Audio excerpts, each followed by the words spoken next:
Well, hello. Welcome to Floor is Yours, an extension of 5 on the Floor here on the 5 Reasons YouTube channel. Make sure you hit the like and subscribe buttons. That way you get all of our content. Got a bunch of shows going on tonight. The Extra Yard actually is still going on the Dolphins.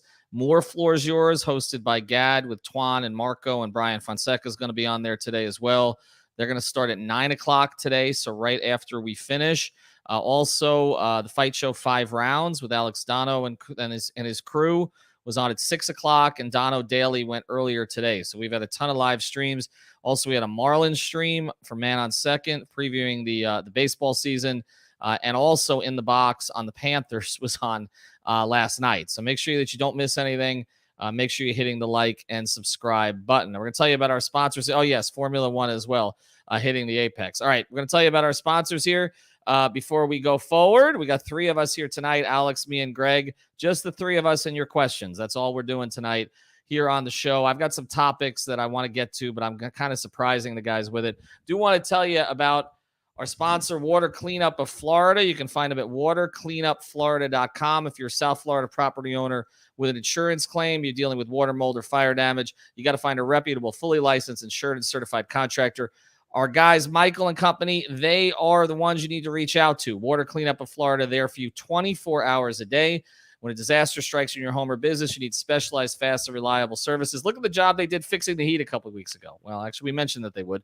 60 years of combined experience. They can handle any size disaster, and they make the cleanup and insurance claim process painless and hassle-free. They're big Miami sports fans. They got Udonis Haslam pictures all over their building there in Boca Raton. But again, they service all the counties down here, even though they are based in Boca. So reach out to Michael at 954-579-0356. That's 954-579-0356 or watercleanupflorida.com. If you've got the schmutz, they got the guts.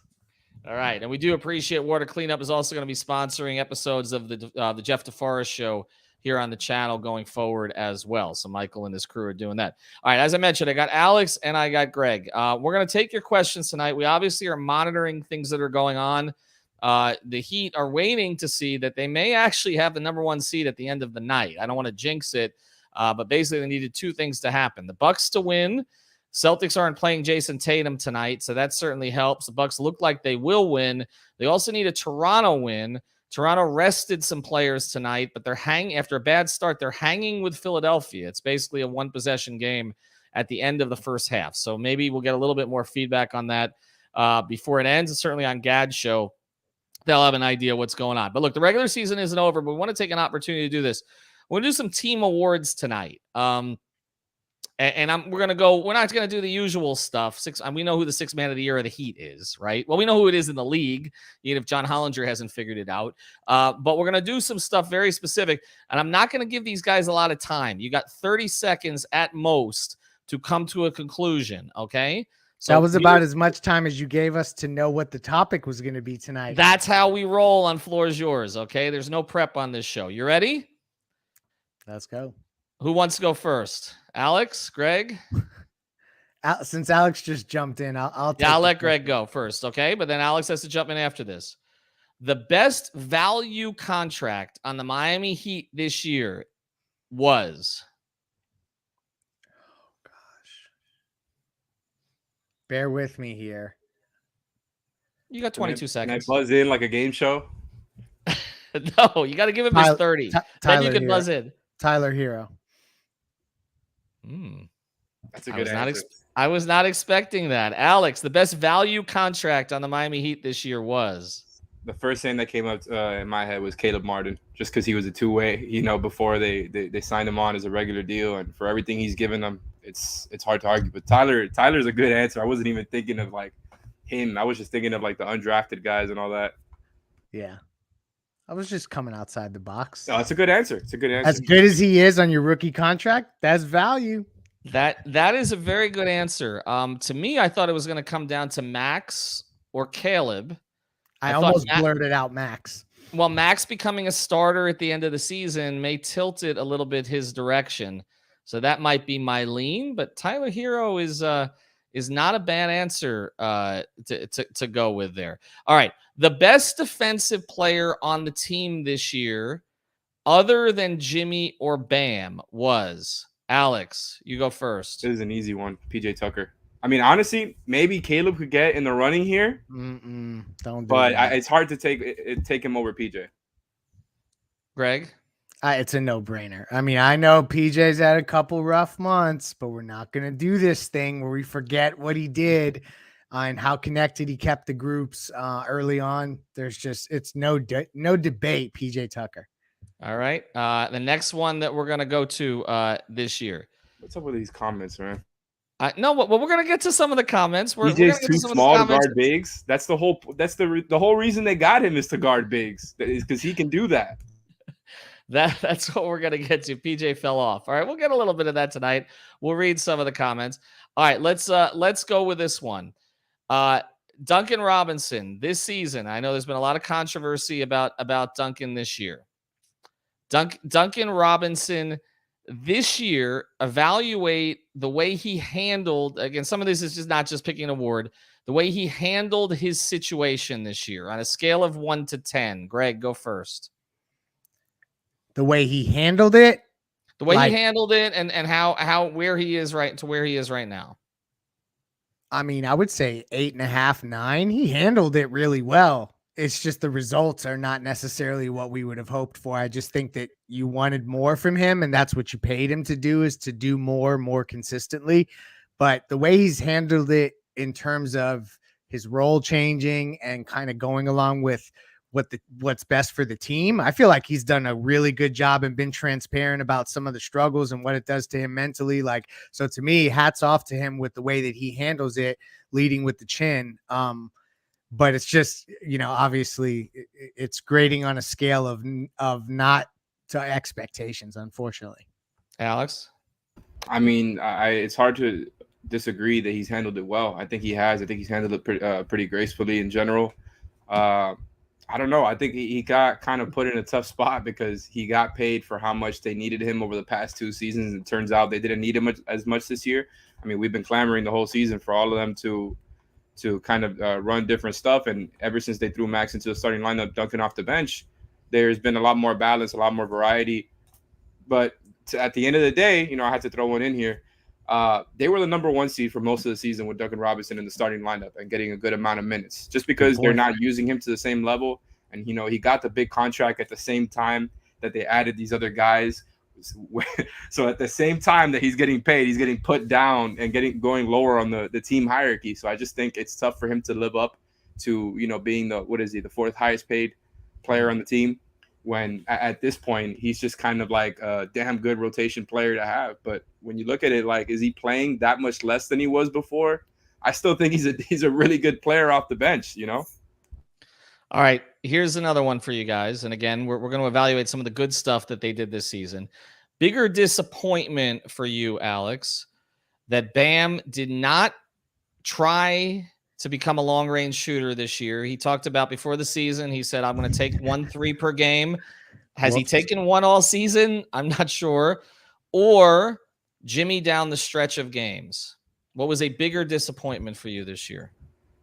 Definitely Jimmy down the stretch of games. It's not even close for me. I think that has more to do with my expectations of Bam and the whole jump shot thing. I kind of didn't buy it when he said it, even though I thought it was interesting that he would come out and say it at the time. That kind of got my hopes up a little bit that he would try it.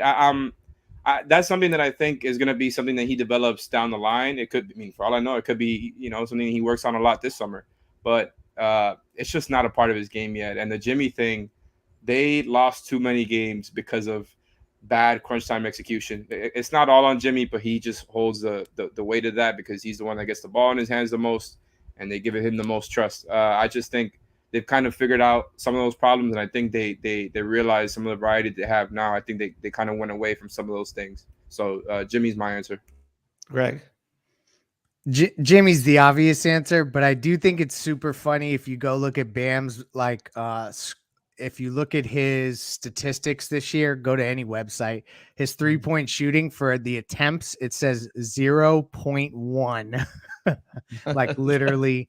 that you're getting 1/10 of a percentage point as your attempts for the season. So that didn't turn out the way that he talked about early on. It sounded like they were going to, kind of have him in spots to take those shots, maybe from the corners. We didn't know what was going to what would transpire, but Jimmy late in games, like, I thought that was something we were going to start to be counting on. So, and I think that they can get back to that. So that's the good news. Is the starting two guard, I'll go to Greg on this first, is the starting two guard for next season on the roster right now? Yes, Tyler Hero. Alex? He's on the roster. I just don't know which one of the tres leches it's going to be. It's going to be one of the tres leches. I'm not sure which one. So we're going to choose a tres leche. That's essentially it. Yeah, they have tres leches on the roster. They just have to pick one. So yeah, he's on the roster. All right, I'll follow up here with another forward-thinking question. Is Victor Oladipo on the roster next season? Alex, go. I'm going to say yeah. I feel like that's something they've probably worked out already. I also don't think he's going to garner a whole lot of interest, especially if he's not getting playing time in the playoffs and teams are getting flashes. Like, I think the stuff that he's shown so far has just been that. It's been flashes. And, I'm still a proponent of him getting another chance. I feel like he didn't even really get a full chance. It's just tough timing. And unless he takes Gabe's place in the rotation, which I don't see happening right away or maybe at all in the playoff run, I just don't think he's going to get enough interest to, end up leaving for another team. I don't think he's going to get good enough offers. So I think he's back on the Heat. Start with Alex on this one. Is the Heat's backup center for next season currently on the roster? Oh yeah. Yeah, it's going to be one of Dedmon or Omer, I think, for sure. Greg, are you sure about that? Because I'm not. For now, I would say there's a high likelihood one of the two. Less likely Dedmon, more likely Yurtseven, unless they get involved in some kind of transaction this summer. You think he gets paid? Who gets paid? Dedmon, like they let him walk because of a better contract. No, that's veteran minimum stuff. I'm not worried about him leaving for more money. Like, that's no. You let him leave. It's veteran minimum. Like, that's Oladipo too. Like, remember when we used to say Birdman? Who was that? Shaq who said that? Well, it's bird rights. He's going to stay in Miami because they can ultimately craft his contract any way they would like if he stays in Miami versus starts fresh on a new deal with a new team. So I think, yes, he'll be back too. Sneaking in my answer on that one. You're just saying Omer takes his spot. That's what you're saying. Basically, kind of. Yeah. But they'll bring in another veteran, and I think Ethan is alluding to the fact that they trust veterans. So ultimately, a centerless lineup is probably or Bam exclusively is where we're heading. All right, more rapid fire here. In 3 years, Gabe Vincent will be a what in this league? Starting point guard, backup point guard, or not in the league? Alex? Capable as a starter, but ultimately I think he has a career set as backup point guard. Like, I'm not trying to put him in a box, but it's just tough. Like, I think he's kind of figured out what that archetype is for him, and I think he's going to keep getting better in that archetype. So I have him as a bench point guard who can be put as a plug and play guy. His career is going to be similar to Corey Joseph's career, where like he starts on a team or two, but then comes off the bench sometimes, and probably the better teams he plays on will be the ones that he's coming off the bench for. All right, I got a good one for you after the break. We're going to do some prize picks. We're going to take some comments. I'm going to give you a little bit of time to think about this, okay? Don't answer now. Who is the Heat's most indispensable player this season? All right, we're going to tell you now about prizepicks.com. Use the code 5, F-I-V-E. Get your initial deposit matched up to $100. We've had some people do this recently. They're like, we really get free money? You really get free money. Put down 100, they'll give you 100. Put down 20, they'll give you 20. You don't need to play it all at once. You don't need to play just NBA either. You can play MLB if you want to do that, NHL. You could have played Tiger today on prizepicks.com, okay? And if you had him under, you would have won, okay? So go to prizepicks.com. They give out the free boxes all the time. This is the official fantasy partner of the 5 Reasons Sports Network. I know, Greg, you've got a couple here before we move forward. Are you on the late games? Yeah, so the good news is you still have 24 minutes to log in, use the code 5, get your deposit matched, and you can bet on the Denver Nuggets-Memphis game. The Nuggets are chasing Utah. Utah is reeling. They're almost going to get into that 5 seed and out of the 6 that plays Golden State. Jokic is going to see to it that takes place. And his projection for points is 30.5. He's gone over that projection 4 out of his last 5 games. That's a no-brainer. So that's the pick. And also because they're sitting Dylan Brooks and Ja Morant in Memphis, go over on Desmond Bane's 20 and a half points because he's going to get a lot of shots tonight. So those are 2 quick picks. Use the code 5 to get your initial deposit max. And we'll do a show before Friday night's game. By the way, if you're checking in on who's available for the Heat and who's not tomorrow, PJ Tucker is out for the last 2 games. If you haven't heard that yet, again, sign up to our winnow string, which is called Off the Floor. It's $3.05 a month. But we give you stuff before it goes out everywhere else. So make sure you check that out. But also tomorrow night, Jimmy, Bam, Tyler, Kyle, all not on the injury report at all. Although that may change if Toronto holds on tonight to beat Philadelphia, because then the game's not going to mean anything for Miami. So I think, we'll wait on that. A bunch of other guys like Morris, Yurtsevin are questionable. I do not have any word yet on Eric Spoelstra's status at this point. I don't think he's going to be there. I don't think he's going to be there. I think he may be there Sunday. We'll get through the protocols, but I don't think he's going to be there tomorrow. All right, I gave you guys some time to think about it before we get to some of all the questions here. I put something on Twitter today. I don't know if it surprised people what the Heat's records are with various players playing, their top 4 guys playing. The guy who they have played they have struggled the most without from a win-loss perspective this season is Tyler Hero. They're 9-6 without Tyler, which isn't bad, but that 60% is better, is worse than they are without Bam, without Kyle, or without Jimmy. But to you, Greg, who was the most indispensable player this year?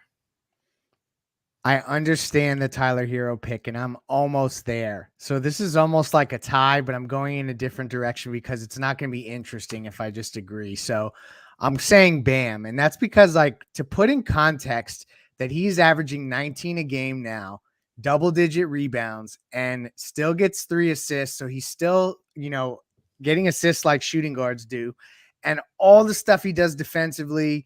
I just think overall on both ends, when you add it all up, he's the most indispensable guy.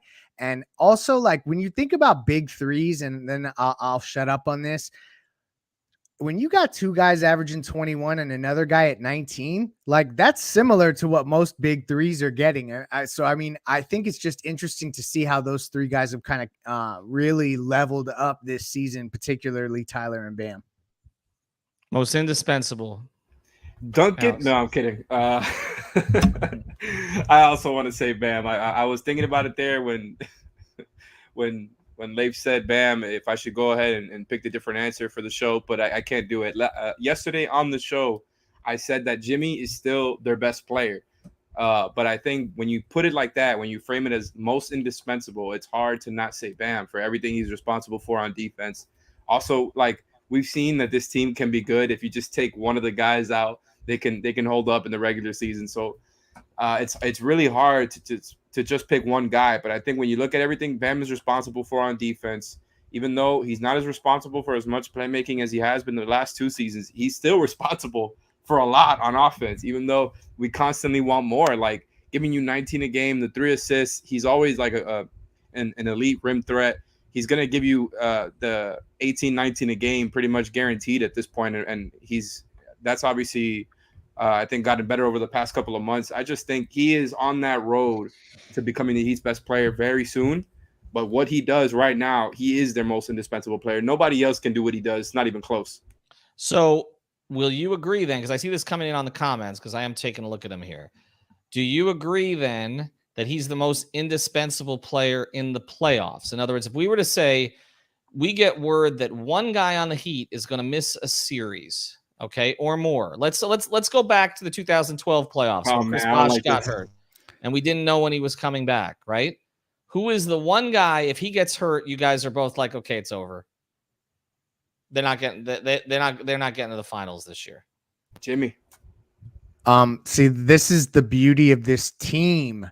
TEAM team. There's like 3 guys that could that vie for this award. I would have to.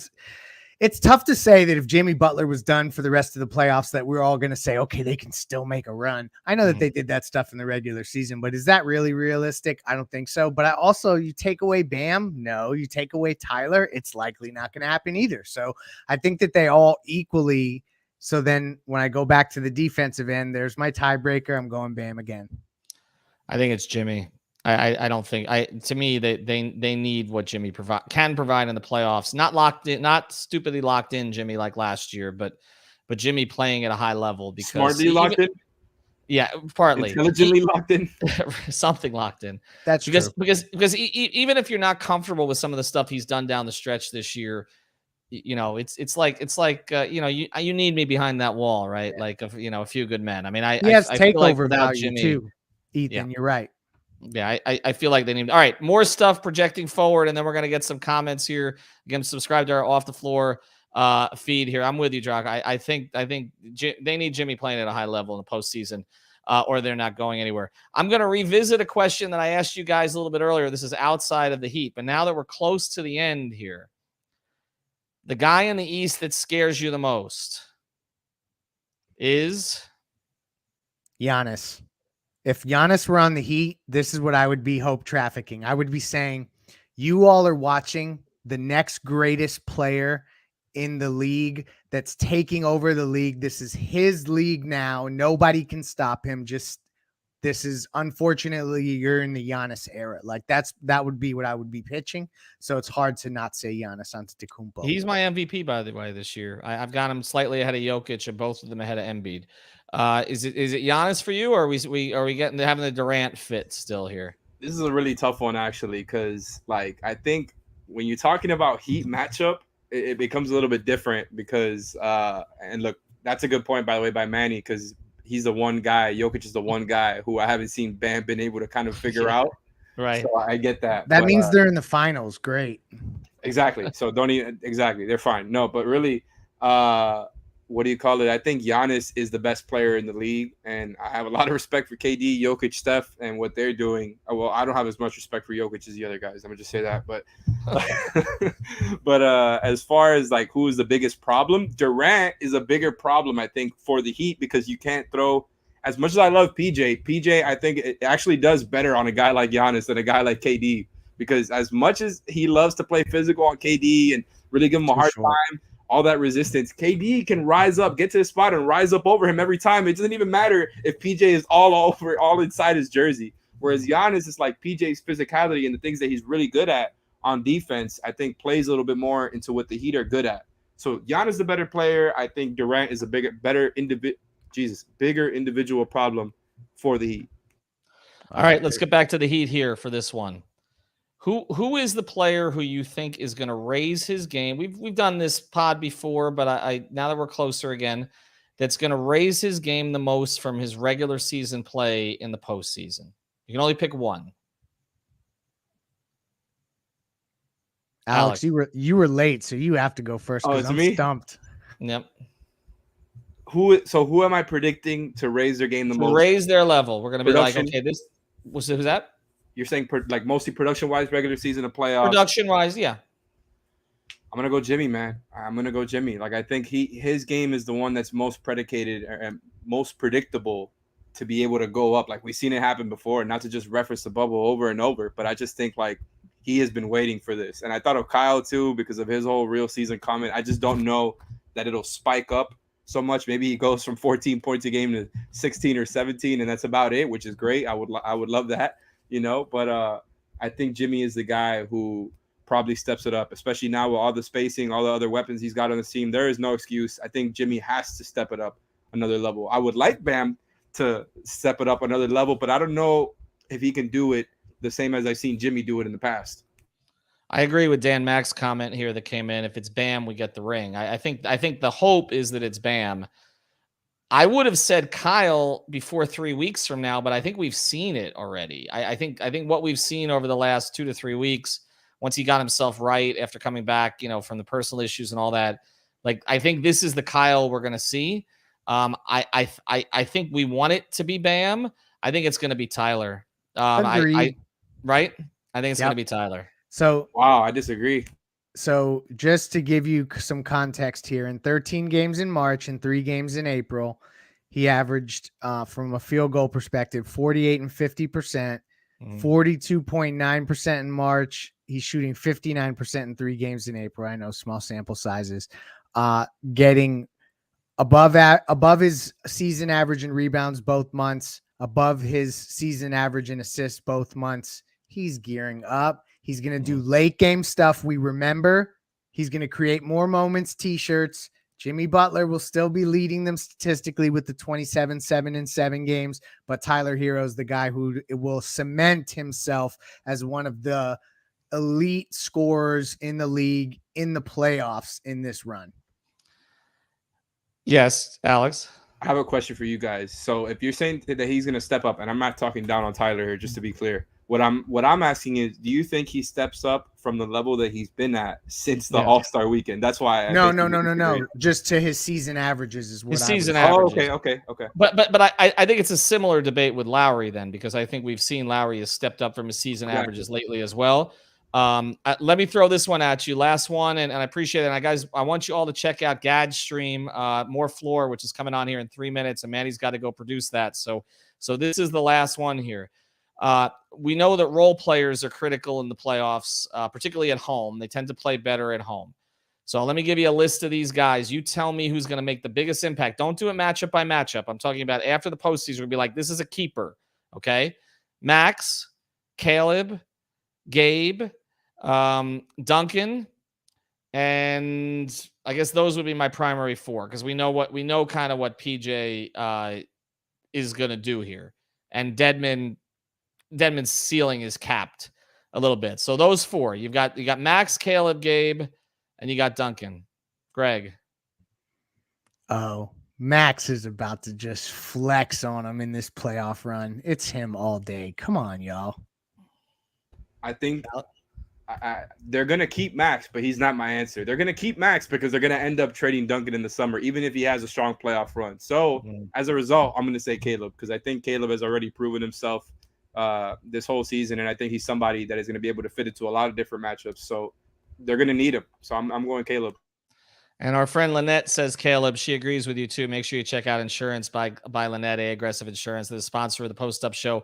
I'm going Max. I think we're seeing a breakout here. I think they have a long-term starting 2 if they want to, or Tyler goes to the starting lineup next year, and Max comes off the bench. But I'm with you. I think Duncan's going to get traded after the season because I think Max is going to cement his place here. He's handled everything that they've given to him so far, but the biggest thing he's handled when he's been out of the rotation and he's come back. And it has not affected him. And that's something that I know that they've liked to see. All right. Thanks to Alex. Thanks to Greg. Thanks to our sponsors, as always, watercleanupflorida.com, prizepicks.com. Use the code 5. Now get over to Gad's stream. He's got Twan. He's got Marco. He's got Brian. Have a good night, everybody.